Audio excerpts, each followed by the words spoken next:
میگن خدای آهنگری خیلی زشت بود، انقدر زشت بود که وقتی هرا مادرشون رو میبینه با خودش میگه وای چه بچه‌ای پر از پشم و پیله، بس اینو پرتاب کنم از کوه بیفته پایین ناقص بشه. میگه نمیخوام ببینمش. وقتی این بچه رو از کوه پرتاب میکنه پایین، این بچه با خودش فکر میکنه که من باید نشون بدم که آدم توانایی توی زندگی هستم. هفاستس قصه آدم‌هایی که به کار کردن پناه میارن، شاید به خاطر اینکه خیلی وقتا دیده نشدن. اگه تو هم تا حال کسی تو رو ندیده یا تو سکوت دلت میخواست پناه ببری به جایی که کاری انجام بدی، چیزی خلق بکنی، احتمالا این داستان برات خیلی دوست داشتنی ارزش. هفاستس خدای کسانیه که دوست دارن بیشتر سکوت کنن تا صحبت کنن. هفاستس خدای کسانیه که دوست دارن از دل زخماشون شاهکار به وجود بیارن، از دل زخماشون یه چیزی بسازن. اگه تو هم از این دسته آدمایی، احتمالاً هفاستس درون دلش میخواد که شنیده بشه، دیده بشه، قضاوت نشه. دوست داره پروسش دیده بشه. نویسنده‌ای که دوست داره ساعت‌ها بنویسه، یا فردی که کار کامپیوتر انجام میده، ساعت‌ها پشت لپتاپ میشینه، یه مجسمه سازی که داره روی یک کاری تمرکز میکنه. قطعا اینو توی فیلم ها ما دیدیم. مثلا اون زمان که عشق ممنوع اومده بود، یادمه که این عدنان بیگ یه تایمی رو میرفت توی کارگاهی، توی این کارگاه یه سری چیزا میساخت. یا اگه خورم سلطان هم دیده باشید، پادشاه یه تایمی از همه فاصله میگرفت، میرفت توی کارگاه خودش یه سری چیزها، یه سری زیربرالات درست میکرد. این هفاستسه. بیا بریم بیرون. نمیام، کار دارم. چی کار داری؟ چی؟ چی کار داری؟ باید بیل بزنم. چرا؟ باید کار تموم بشه. الان تو برو، من میام. واقعا حفاظتسی. مردایی که هفاستس دارن یا دخترهایی که انرژی هفاستس دارن، یه سری اتفاقات رو توی بچگی قطعا تجربه کردن. اگه بخوایم داستانش رو بگیم، داستان زندگی هفاستس، اولش گفتم که مادرش اینو اومد از روی کوه پرتاب کرد پایین. این پسر لنگ شد، پاش میلنگید، ولی رفت توی یه کارگاهی و توی این کارگاه مشغول کار آهنگری شد. زیباترین چیزها رو ساخت برای خدایان. سپر ساخت، تخت هرا رو ساخت. بعد خیلی چیزهای از دل آهن و چوب اومد بیرون آورد. بعد با زیباترین دختر توی المپ ازدواج کرد، آفرودیت بود. منتها داستان اینجاست که این مرد خیلی خیلی وفادار، خیلی عاشق همسره، خیلی عاشق خانواده است در واقع. چون زمانی که میگذرونه توی سکوتش، توی کارش، امکان داره که اگه همسر آفرودیت انتخاب بکنه، توی رابطهشون دچار مشکل بشه. رابطهشون به این صورته که یه زمانهای خیلی خوبن، یه زمانهای اصلا با هم ارتباط خوبی ندارن و ممکنه یه وقتایی از کوره در بره. در واقع اتفاقای دردناکی که براش توی کودکی افتاد و همه خدایان میمدن مسخرش میکردن، باعث شد که این بخواد یه راهی رو پیدا بکنه، احساس خوبی بهش دست بده نسبت به خودش، که بخواد اون تیکه هایی که بهش مینداختن، که بهشون گفتن مثلا تو لنگی یا چهره خوبی نداری، رو بپوشونه و از یه طرف دیگه منتظر تایید نهایی دیگران نباشه. این احساس رو درونی کنه و از خودش به وجود بیاره، احساس قدرت بکنه. ببین، باید دقت بکنی توی زندگی، ببینی کجا توی زندگی قضاوت شدی، طرد شدی، یا احساس تردید بهت دست داد نسبت به خودت، نسبت به بدنی که داری، نسبت به رفتارهایی که داری. چه چیزی باعث شد که تو پناه ببری، که کاری انجام بدی که خودتو از جامعه و از بقیه آدم‌ها دور بکنی؟ اگه کسی تو اون زمانی که باید میدید ندید، الان جای درستی هستی. میخوام یاد بگیریم که این انرژی رو به تعادل برسونیم و قطعا دوست داشتی که همیشه بشنویم ممنونم از اینکه داری یه کاری انجام میدی که حس خوبی بهت دست بده، نه اینکه فقط خروجی تو ببینن. میخوام ازت تشکر کنم بابت همین. مسئولیت شما برای این کانال اینه که لایک کنید و سابسکرایب بکنید، از ما حمایت کنید تا بتونیم داستان‌ها و در واقع مطالبی رو آماده بکنیم که نه تنها به شما احساس لذت میدن، بلکه باعثشن زندگی آسونتر، زیباتر و آگاهتری داشته باشید. ما گفتیم هفاستس رد شد به خاطر اینکه چهره خوبی نداشت از نظر الهه ها، از نظر خدایان. خب لزوما کسی که انرژی هفاستس داره آدمی نیست که چهرهش زشت باشه. دوران کودکی افرادی که هفاستس هستن به این صورته که امکان داره کم حرف باشن، امکان داره که رویابین باشن، امکان داره خیالاتی باشن، یا امکان داره یه چیزی داشته باشن که متفاوت باشه با جامعهشون. خب بعد باید فکر بکنی به دوران کودکی خودت و ببینی که توی چه زمینه از نظر جامعه پذیرفته نبودی، حس می‌کردی که باید این رو توی خلوت خودت نشون بدی. چه زمانهایی توی زندگی سعی کردی که از اون چیزهایی که جامعه قبول نمی‌کرد یک چیزی بسازی. این رو به چشم یه تمرین ببین. اگه همین الان توی زندگی تو چیزی هست که جامعه نمیپذیرتش، ولی خب از نظر تو چیزی که درونته فقط پذیرفته نیست، چجوری میتونی اون زخم و چجوری میتونی اون درد رو تبدیل به یه چیز هنری بکنی، تبدیل به یه کاری بکنی که لذت ببری ازش. مثل کسی که مثلا دعوا کردن دوست داره، این انرژی رو هدایت میکنه به سمت اینکه بیاد بوکس کار کنه، کاراته کار کنه. اگه کودک درونت آسیب دیده، اونقدر تایید نگرفتی، احساس خوب نگرفتی، زبان عشقتو بلد نبودن، یه وقتایی میرفتی یه جاهایی دور میشدی از بقیه فقط برای اینکه حالت بهتر بشه، یه چیزی میساختی، قطعا این کودک درونه هم نیاز داره که حالش خوب و خوبتر بشه. من یه کتابی نوشتم اسمش از آشتی در آسمان هفتم و یه سری تمریناتی داره، هم فانتزی هم تخیلی، احساس خوبی بهت میده، هم کودک درونت باهاش ارتباط برقرار میکنه، چون قرار اون عشقی که دوست داشتی از بقیه دریافت بکنی این بار دریافت کنی از طریق این کتاب. یا اگه کتاب خون نیستی، یه پلیلیست در نظر گرفتم که 7 جلسه داره با تایمای تقریبا کوتاه 15 دقیقه و 20 دقیقه. اونجا میام شما رو وارد یه سفری میکنم که توی این سفر شما با خودت، با کودکیت آشنا میشی، اون چیزها، اون نیازهایی که الان از بقیه طلب میکنی خودت بتونی برای خودت به وجود بیاری، در نتیجه دیگران هم برای این نیازها برقرار. این کتاب نسبت به ویدیوها میتونه خیلی تاثیرگذاری بیشتری داشته باشه، به خاطر اینکه تو وقتی تمرکز میکنی روی کلمات، وقتی تمرکز میکنی و با قلمت میای مینویسی، خیلی بیشتر وارد ارتباط برقرار کردن با خودت میشی. اگه خواستین تهیه‌اش بکنید حتما همینجا توی کامنت بهم بگین، یا اینستاگرامم که سوگند رایتر هست اونجا پیام بدید که بتونم این کتاب رو براتون ارسال بکنم. میگم خیلی برای من این کتاب ارزشمنده، چون نتیجه کار کردن با خودم و نتیجه کار کردن با خیلی از آدم‌های دیگه‌ایه که کودک درون ناراحت داشتن. من دوستش نداشتم، اما واقعا چیزایی که میساخت و ستایش میکردم، فوق‌العاده زیبا بود، خیلی قشنگ بود، اما فکرشو نمی‌کردم که بخواد تمام زندگیشو به این کارا بگذرونه. دیگه اعصابم خورد کرد. تموم شد. اون به سکوتش پناه می‌برد، من به عقل. ما خیلی راحت میتونستیم با هم دیگه همکاری داشته باشیم. به نتیجه هم میرسیدیم. نمیدونم تو چه مشکلیه. هفاستس به رابطه نیاز داره که ازش نپرسن چرا انقدر کم حرفی. به رابطه نیاز داره که بهش بگن دلت میخواد امروز چی بسازه؟ دلت میخواد چه کاری انجام بدی؟ شاید این زبان عشقش باشه.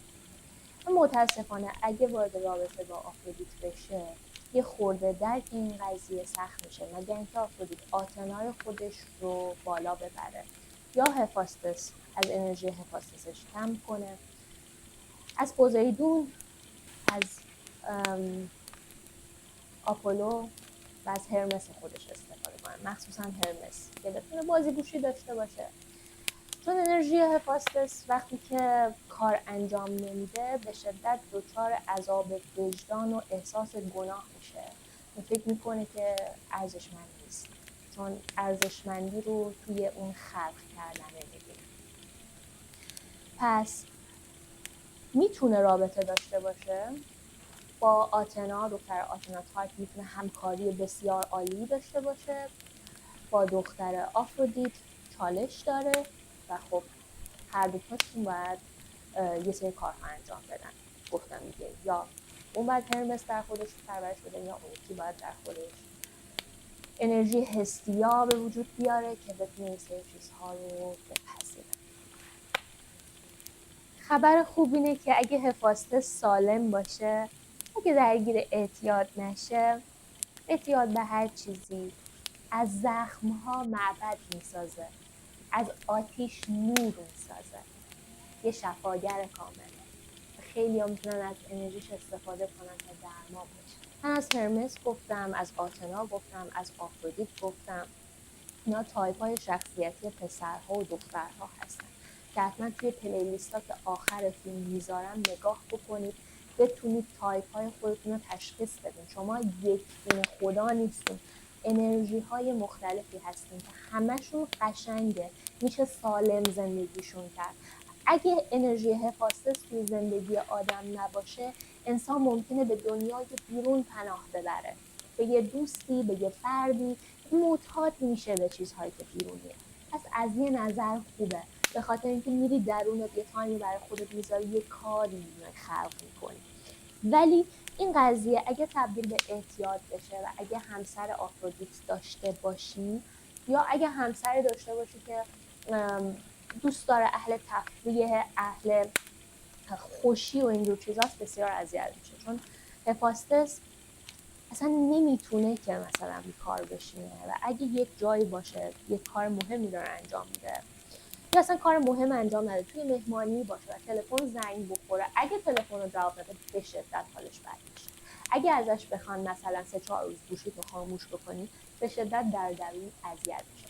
فیلمایی که در مورد هفاستس دیدیم بیشتر داستانشون اینجوریه که روابط متعددی ندارن، توی رابطه اصلا روابط متعدد ندارن، به شدت مردهای وفاداری هستن، به شدت خانواده دوستن، از نظرشون همسری که دارن بهترین، زیباترین، دوست داشتنی ترینه. حتی یه وقتای همسر خودشون رو پرستش میکنن، یعنی در حدی که اون همسر رو بالاتر از خودشون میدونن. این خوبیاییه که هفاستس داره، برای همین بهش میگن فامیلی من یا مرد خانواده. ولی همین مرد ممکنه که امروز بیاد و به شما بگه که شما اصلا خدایمون هستین و فوق‌العاده‌این، ولی 7-8 ساعت توی کارگاه خودش بگذرونه به خاطر اونم یه کاری انجام بده، یه کتابی بخونه و وقتی که برمیگرده همسر قطعا اعتراض میکنه، میگه که چرا مثلا اونجا بودی کنار من نبودی و اینجا دعوا شروع میشه که من مثلا دارم به خاطر خودمون این کارا رو انجام میدم. اتفاقی که میفته اینه که رابطه سرد و سردتر میشه، روابط متعدد نیست اما طلاق زیاد اتفاق میفته، یعنی ممکنه همسر اول، دوم، سوم. دلیلش هم فقط همینه. زمانی که رابطه خیلی خیلی خوب میشه، اگه هستیا باشه جوری که میپذیره، اونم میره توی معبد خودش مراقبه میکنه، کار خودش رو انجام میده. ولی اگه انرژی های دیگه در خانوم باشه، ممکنه که بسیار اذیت بشه و رابطه خراب بشه و دوباره بره سمت رابطه بعد از ازدواج. یعنی رابطه خیانت و اینا توی این مرد خیلی اصلا نیست، وجود نداره، حس خوب بهش نمیده، دوباره بهش احساس گناه میده. هفاستس دوست نداره که آدما ازش به عنوان یک خروجی استفاده کنن. دوست نداره که براشون یک نتیجه ارائه بده، بعد اونا بخوان به خاطر این نتیجه دنبالش بگردن و ازش بخوان دوباره اون کار رو تکرار بکنن. اون در واقع توی روابطش داره اینو میگه که این پردازشی که دارم انجام میدم رو ببینید، این معنایی که دارم خلق میکنم رو ببینید، من دارم معنا خلق میکنم، دوستت دارم و دوست دارم که این دوست داشتن به یک رشدی برسه. در واقع شاید به نظر بیاد که اونا چیزی درست میکنن که اون نتیجه دیگه بشه، ولی جوری که لذت میبرن موقعی که در حال انجام کاری هستن و کسی تاییدشون میکنه، توی تایید کردن در نتیجه نیست.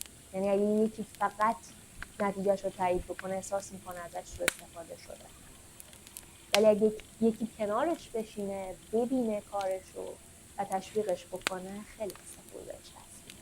وقتی هفاستس کاری انجام میده این کار ممکنه که یه کار خیلی خلاقانه‌ای باشه، یعنی یه وسیله‌ای که ممکنه استفادهش مثلا این باشه که قاشق باشه، این قاشق رو تبدیل به یه چیزی میکنه که کسی به فکرش هم نمیرسه.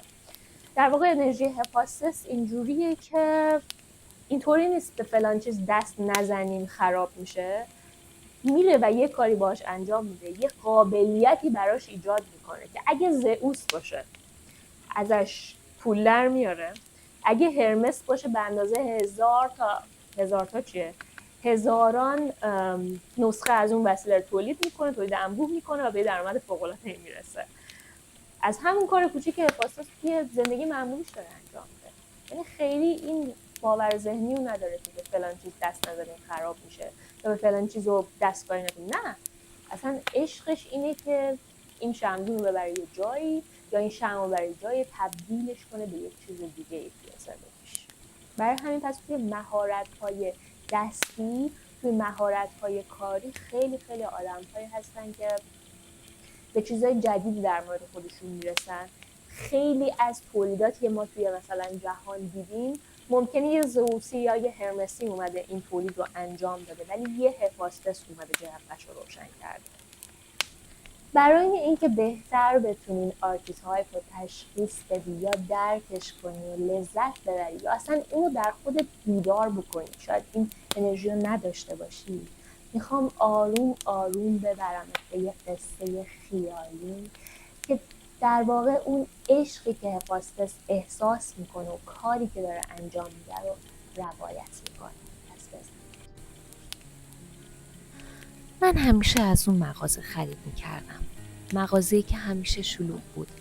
مغازه‌ای که صاحبش به زور از لابلای کوه لباسی که دور خودش جمع کرده بود خودش رو نشون میداد و یه صدایی به زحمت شنیده میشد که میگفت سلام. بعد لباسا رو بسته بندی میکرد و بی توجه به آدمایی که توی مغازه رفت و آمد میکردن به کارش ادامه میداد. هر از گاهی یکی از تو اتاق فرو دکمهش پرت میشد بیرون یا زیپ شلواری رو از کار مینداختن که خیلی طبیعیه. اینو از سرصدای داخل اتاق میفهمیدیم. اما اون با آرامش صداش یکم بلندتر میشد و میگفت عیبی نداره، دست نزنید، خودم درستش میکنم. واقعا هم درست میکرد. 10 بار جلو خودم دیدم که چطور با حوصله این کار رو انجام میده. حتی لبخند روی لبش رو میدیدم که چه احساس خوبی داره. یه جور حس توانمندی. یه ذره ازش خوشم میاد. اما راستش احساس میکردم که آدمیه که دور خودش یه پیله کشیده. معاشرتی نیست، اجتماعی نیست، به درد من نمیخوره. یه روز بارونی در حالی که چترمو بسته بودم و داشتم به ویترینش نگاه میکردم متوجه شدم کفی کفشم آویزون شد و الاناست که دولا شدم تا ببینم راهدار درست بشه یا نه. با چشای نگران به خیابون نگاه میکردم که تاکسی پیدا کنم. اما اونقدر بارون زیاد بود که تاکسی پیدا نمیشد. دیدم یکی جلوی در مغازه صدا میکنه و میگه بفرمایید داخل. تصادفی دیدم چی شده. میتونم برات درستش کنم. باورم نمیشد خودشه. مطمئنم تصادفی دیده بود. رفتم تو. با حوصله کفشمو گرفت تو دستش و گفت اینجا نمیشه، باید ببرمش کارگاه. فعلا این کفشو بپوشید که راحت تر بتونید برید خونه. خودم بهتون تحویل میدم فردا. من ساختن خوب بلدم. لبخند زد. منم همینطور. یک کفش از اتاق پرو برداشت و گذاشت جلو پام. اون روز انگار در دیگه‌ای برام باز شد. وقتی یه استکان چای داغ تو فنجون برام ریخت و یک تاکسی سرویس واسم خبر کرد احساس کردم امنیتی سراغم اومد که تا الان سراغ نداشتم. نه سرزنشی، نه بی‌توجهی، فقط اطمینان بود و یه راهی که راحت جلو پام گذاشت. گفتم واقعا که ساختن کار شماست. استکان چای خودش رو سر کشید و گفت اینم یه جور روش برای زندگی کردن دیگه. گفتم امیدوارم که مجبور نشده باشین اینجوری بسازید. گفت کسی از اولش خبر نداره. اما اینو یادمه که همیشه اینطوری با ساختن حس بهتری به خودم داشتم. راستی اسمتون چیه؟ گفتم اسمم سازش. تاکسی رسید. من با کفشایی که بهم داده بود به سمت خونه رفتم. تا صبح فکر کردم. به رفتارش، به حرفش، به تموم این یه سالی که فکر میکردم با یه آدم بی‌حوصله و غیر معاشرتی ارتباط دارم. 2 روز بعد رفتم مغازش.